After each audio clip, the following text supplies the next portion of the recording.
मैं नूतन पांडे आज आप लोगों के सामने एक इंग्लिश से होने वाले जो हमारे नुकसान है उसके बारे में बताने जा रही हूँ। ऐसे आजकल के जो भाग दौड़ है, आजकल भाग दौड़ की दुनिया में हर पेरेंट्स चाहते हैं कि बच्चों को अंग्रेजी, हमारे बच्चे ज्यादा से ज्यादा अंग्रेजी सीखे, लेकिन ऐसा नहीं है। अंग्रेजी के साथ उनको हिंदी भी सीखना बहुत जरूरी है, क्योंकि आज के समय में तो आज से होने वाले आज के बाद अभी तो ये सोच रहे हैं कि हाँ अंग्रेजी हमारे बच्चे सीख ले आगे बहुत, लेकिन अंग्रेजी जो सीख रहे उसके साथ हिंदी भी उसके जानना, मीनिंग भी जानना बहुत जरूरी है।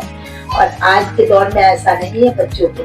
तो मैं आपको ये बताने जा रही हूँ, जैसे बच्चों को, मैं टीचर हूँ और मैं कोचिंग लेती हूँ बच्चों को, तो आते हैं बच्चे तो पूछते हैं कि छुट्टी होने में कितना टाइम बाकी है। तो मैं बोलती हूँ, अगर बोल दूँ कि 45 मिनट, तो उनको ये पता नहीं है कि 45 मिनट किसको कहते हैं। अगर मैं उसी को 45 मिनट अगर कहूँ तो उनको समझ में आ जाएगा। तो इसी के बारे में आज मैं बताने जा रही हूँ कि इसीलिए मैं ये कहना चाहती हूँ कि हर पेरेंट्स और हर टीचर जो पढ़ा रहा है उनको बच्चों को इंग्लिश के साथ साथ हिंदी भी बताना बहुत जरूरी है आज के समय में। इसके लिए मैं एक छोटा सा उदाहरण आप सभी को देना चाहती हूँ और बता रही हूँ कि एक बार मैं मार्केट गई थी यही आसपास, तो वहाँ पर दो लड़कियां मतलब गई थी, तो जा रही थी। तो वो दो लड़कियां जो थी ना, वो गई एक मोची की दुकान पे और उसने कहा कि अंकल मेरे जूते में पॉलिश कर दो।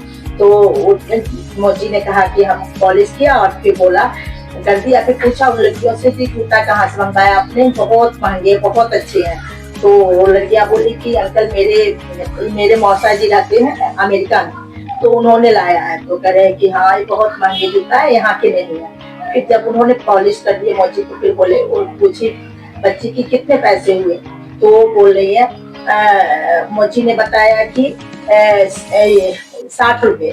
तो उसको समझ में नहीं है कि 60 रुपए क्या कितना होता है, किसको कहते हैं उसको, क्योंकि उस दोनों को इंग्लिश हिंदी पता ही नहीं था कि 60 किसको कहते हैं। फिर एक दूसरे को देखने लगी कि कितना होता है, तो उसे पता नहीं था।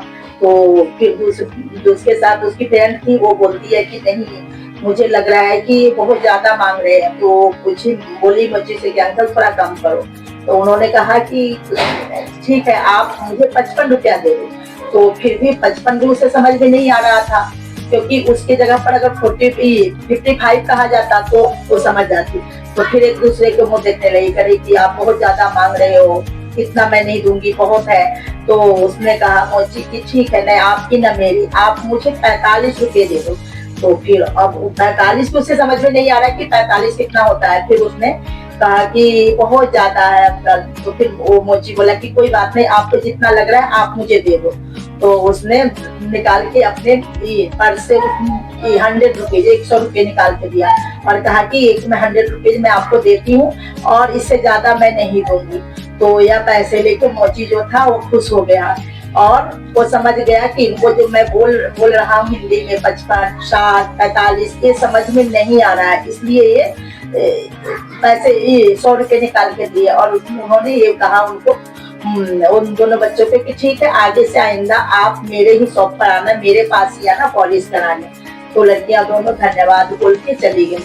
तो यही बात मैं आप सभी को समझाना चाहती हूँ कि आजकल जो अंग्रेजी की दौड़ है इस दुनिया में, हर पेरेंट्स को मैं ये कहना चाहती हूँ और हर टीचर को, कि मैं भी टीचर हूँ तो मैं ये कहना चाहती हूँ कि सबको बच्चों के इंग्लिश अगर सीखना है तो उसके साथ उसके हिंदी मीनिंग भी समझाना बहुत जरूरी है, नहीं तो आगे चल के उनके बहुत नुकसान हो सकते हो बच्चे को। अभी तो उन्हें पता नहीं है, लेकिन बाद में इसी तरह कुछ और लेने जाएंगे तो उनके साथ ऐसा हो सकता है, दिक्कत आ सकता है।